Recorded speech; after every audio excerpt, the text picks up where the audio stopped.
Muy bien, como ocurre todos los días jueves, el honor, el gusto, el placer de presentar. Ha llegado la hora de la justicia de la mano del doctor Carlos Nagy. ¿Cómo le va, Carlos? Aquí con Chelo lo saludamos.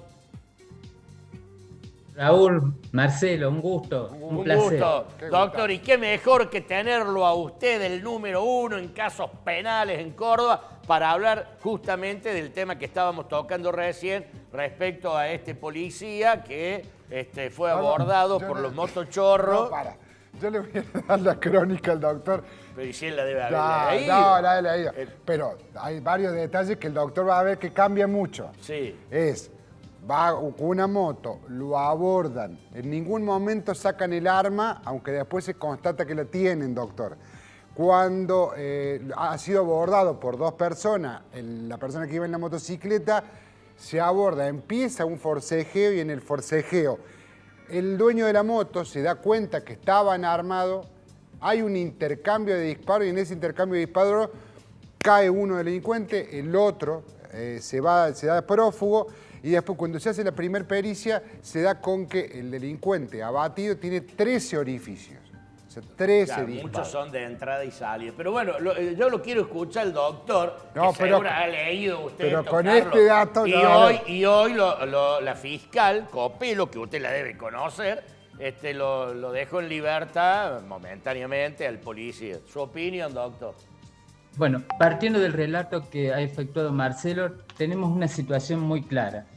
Estas dos personas que con claras intenciones delictivas abordaron a este ciudadano, que en este caso es un policía, asumieron una situación de riesgo no permitido por la ley.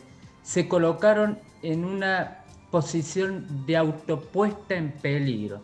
¿Y qué dice la ley? ¿Qué dice el sentido común? Quien se coloca en situación de puesta en peligro, quien asume esa situación de riesgo, generando un peligro para la integridad física y la vida de otro ciudadano u otros ciudadanos o su patrimonio, debe atenerse a las consecuencias del embate de una posición defensiva. El policía tuvo todo el derecho a neutralizar el peligro. Lo que ocurre que esto no es una carta en blanco, no es un cheque en blanco. La respuesta del policía debió ser proporcional al peligro, neutralizarlo, de manera proporcional responder y solamente de manera excepcional quitarle la vida.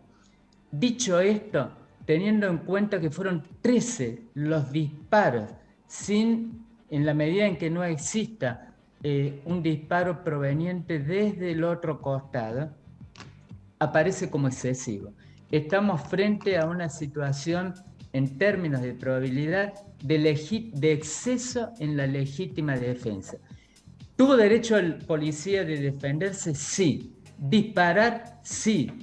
Obviamente no va a correr el riesgo de que primero desenfunde la persona con fines furtivos y termine con la vida de él. Defendió su vida, su integridad física y la de su semejante. Ahora, repeler con 13 disparos es claramente una desproporción y será la fiscal la que deberá evaluar si finalmente, luego del examen del resultado de la actividad pericial en la dinámica de los hechos, esto se comprueba. Pero reitero, las personas, no voy a hablar de delincuentes, que con fines delictivos abordaron a este policía deberán atenerse a las respuestas que desde el amparo de la ley le otorga la estructura normativa vigente a cualquier ciudadano. Si es necesario disparar, debe disparar el ciudadano para proteger su vida y sus bienes. Así de simple. Bueno, Carlos, hay un tema que ocurrió hace poquito en Carlos Paz, el crimen de Susana del Valle Sosa. El asesino mató a su suegra para ocasionar sufrimiento a su expareja. Se pide aplicar la figura del femicidio vinculado, además se denuncia inacción policial en 6 oportunidades. La expareja sobreviviente había concurrido a la autoridad policial y no le recibieron la denuncia porque no tenía señales de golpes físicos. ¿Esto fue así en Carlos Paz ahora hace un par de meses o no? No debe hacer 2 meses, ¿no, Carlos? No, tremendo. Esto ocurrió hace días, el 7 de febrero, 2 de la madrugada. Una persona particularmente violenta que había se había autoproclamado dueño de su expareja, que no se resignaba al término de la relación sentimental que ella había decidido ponerle fin, porque la golpeaba, la amenazaba, la cosificaba, la arrastraba de los pelos cuantas veces él disponía desde el mal humor constante a partir de una actitud celopatíaca. Había resuelto interrumpir el vínculo sentimental hace no más de un año. Recibió intimidaciones, amenazas de muerte, agresiones físicas, había atentado en contra del patrimonio y finalmente el pináculo de este escenario violento terminó concretándose el 6 de febrero. Marcelo, ¿qué había anunciado? Liliana, te voy a dar por donde más te duele. No la mató a ella, terminó matando a la madre para elevar el nivel de sufrimiento a una persona que nada tenía que ver con la relación sentimental. Y esto se llama femicidio vinculado, el efecto colateral, elevar el nivel de dolor, hacer que el proyecto criminal multiplique la cantidad de víctimas. Por eso se ha pedido al fiscal que está interviniendo, el doctor Masucci de la ciudad de Carlos Paz, que aplique esta figura. Esto no es un homicidio simple. Mató para hacer sufrir a la expareja y de una vez por todo que quede grabado a fuego aquel mensaje que él permanentemente le daba. No voy a permitir que vuelvas a reconstruir con nadie el vínculo sentimental. Y desde otro costado en este proyecto Muerte tenemos otros protagonistas, los hombres de azul, los malos policías. Escuchen esto, a lo largo del año 2021, en 6 ocasiones se presentó ante la autoridad policial de la ciudad de Villa Carlos Paz, que recibió como respuesta la víctima viva, porque a la que terminó asesinando este depredador es a la madre, una enfermera de 66 años. Señora, no le podemos tomar la denuncia porque usted no tiene moretones, no tiene golpes. En 6 ocasiones volvió a su casa aturdida, abandonada a su propia suerte, en situación de intemperie y con un lobo al acecho. Y el lobo llegó a la parte más vulnerable, 6 de febrero, comenzó a tirar piedras. Y esto tampoco puede caer en aguas de borrasca. Los voy a matar, los espero en la puerta. Prácticamente destruyó el auto de su expareja que estaba en la puerta, dañándolo completamente. Se dirige desesperada a la unidad judicial. ¿Qué le dijeron en la unidad judicial? Con una persona que estaba amenazando de muerte en calle Fidias, al 200 Corazón de Villa Carlos Paz. Señora, ¿sabe qué? Vuelva en 3 horas, porque estamos ordenando el tema preso. La mujer vuelve y a las 11 de la mañana se encuentra con un escenario. Salía ensangrentado. Este señor había matado a la madre y atacó brutalmente a esta joven, Liliana Domínguez, de 49 años. Pudo saltar una tapia, salvó providencialmente la vida. Esta forma parte de la crónica anunciada. Por un lado, el lobo, que fue alimentado a partir de una actitud abandónica y autista por parte de una autoridad policial que no supo auxiliar a la víctima. Llegó la hora de las responsabilidades y claro que sí, tarde. Sobre la base de los hechos consumados, nuevamente se piden reformular políticas de persecución criminal. Doctor, una consulta. Con respecto a este caso, usted en la acción penal o cuando se va, ¿también se va contra los policías que no actuaron? Digo, porque así como dice usted, abandono de personas y abandono de seguridad, porque uno piensa, bueno, irán contra el femicida, en este caso, seguramente le caerá todo el peso de la ley. Ahora, esos policías que no actúan, ¿alguien les tiene que decir algo? Digamos, la ley también tiene que pesar sobre ellos, ¿o no? Casi como una cuestión ejemplar. Totalmente, por eso hablo de un proyecto criminal. Unos por acción y otros por omisión. El que actuó por acción ya está preso. Por omisión, los que no hicieron lo que manda el Código Penal, lo tendrían que haber detenido. Estaba en situación de flagrancia. Marcelo, te cuento un detalle. La policía concurrió luego de 3 horas de súplica. ¿Y qué hizo? Le dijo, señor, mire, se puede levantar, vaya caminando y tome un colectivo. Simuló con que iba a tomar el colectivo, se retiraron los uniformados, ingresó a la vivienda y prácticamente la demolió a golpes a la madre de la expareja. Claro. Se ha formulado la denuncia y se pide, se investiguen y se determinen las identidades de todos los policías que dejaron de hacer lo que correspondía. Sentido común. Bueno, ordenar el tema preso, pero claro que sí, hay que hacerlo. Pero si una mujer le está explicando en un contexto de violencia doméstica, violencia de género, que hay una persona que está anunciando que la va a matar, que está destruyendo el auto, no le pueden decir, señor, no podemos tomar la denuncia, vengan dentro de 3 horas, porque eso es abrirle la puerta al lobo. Doctor, estamos desprotegidos, esto hay que decirlo, ¿no? Mire, ahora la gente va a empezar a escribir así, cada vez que voy a la policía a hacer una denuncia me tienen 4 horas, 6 horas, 8 horas en la unidad judicial, no me prestan atención, no me quieren atender, me tengo que volver. Claro, hay casos que son más graves como este, ¿no es cierto?, que tienen un final infeliz, trágico. Pero ¿cuántas veces la gente va a acudir a la policía y no...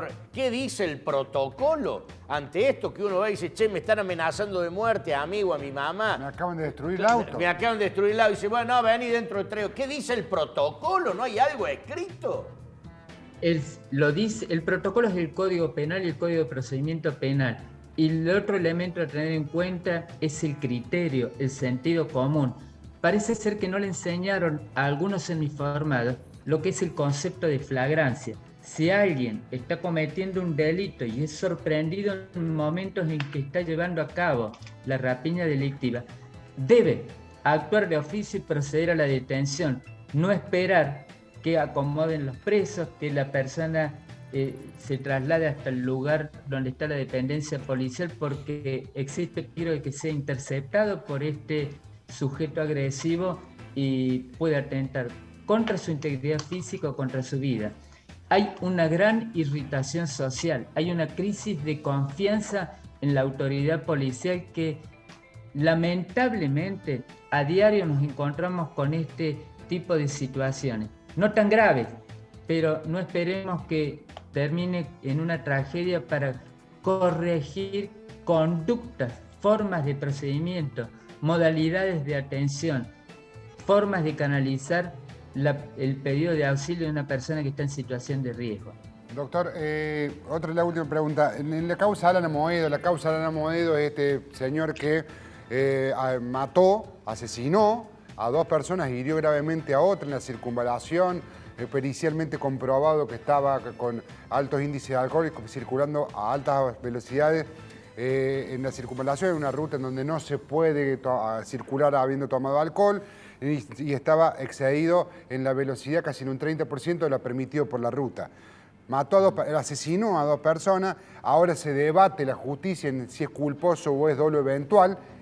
Bueno, esta es una discusión que ya hemos tenido y ya hay un planteo nuestro. Ahora se da esta situación de que hay una asociación que pide ser amigo Curiae. ¿Nos puede explicar bien en qué puede ayudar y qué significa esta figura que permite el Código Procesal y que permite el Código Penal? ¿Y qué quiere decir concretamente?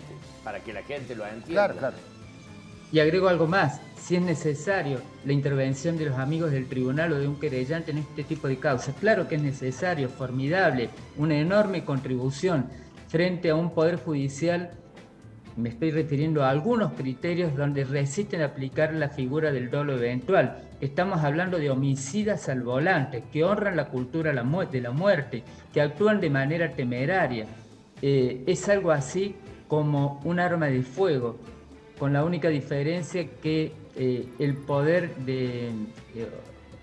grado de peligrosidad que tiene un vehículo comandado desaprensivamente es mucho más devastador que un arma común. El tema es este: ha perdido la justicia penal, el proceso penal, ese sesgo autoritario. Ya se ha producido algo así como una desmonopolización. Ya no dependemos exclusivamente de un fiscal que le va a decir a la Cámara, señores, estamos frente a un hecho que se limita en cuanto a responsabilidad de la culpa. Ahora hay un querellante que va a plantear la figura del dolo eventual, que puede ofrecer medidas de prueba, proponer diligencia y amigos del tribunal. Concretamente, es una institución que nació por el imperio de la Corte Suprema de Justicia de la Nación, inspirada en el sistema interamericano, un sistema penal de avanzada, en donde personas físicas o instituciones como esta Agencia Nacional, con solvencia en el conocimiento del tema, con manejo, expertos, piden intervenir en el proceso, tratando de contribuir a todo el proceso deliberativo. Concretamente, sumar su aporte de conocimientos, de experiencia, y en buena hora que esto ocurre. Son casos muy aislados en donde se les ha permitido participar, pero en casos como este, de gran sensibilidad, en donde necesitamos un cambio de criterio, bueno, es una formidable contribución. Reitero, está habilitado a partir de un pronunciamiento, Reglamento 24 del año 2014, y son personas o instituciones que contribuyen con sus ideas, sus aportes, su experticia para sumarle elementos que el tribunal debe considerar a la hora de resolver cuestiones tan sensibles. Carlos, querido, como siempre, agradecerte enormemente tu aporte aquí en Ida y Vuelta. Te convocamos el jueves que viene, que tengas una linda noche y nos estamos hablando. Gracias, doctor, como siempre, un placer. Un gusto, abrazo grande. Gracias, ahí está, impecable. Como el siempre. doctor Nagy, como siempre, te deja todo aclaradito, bien tomadito.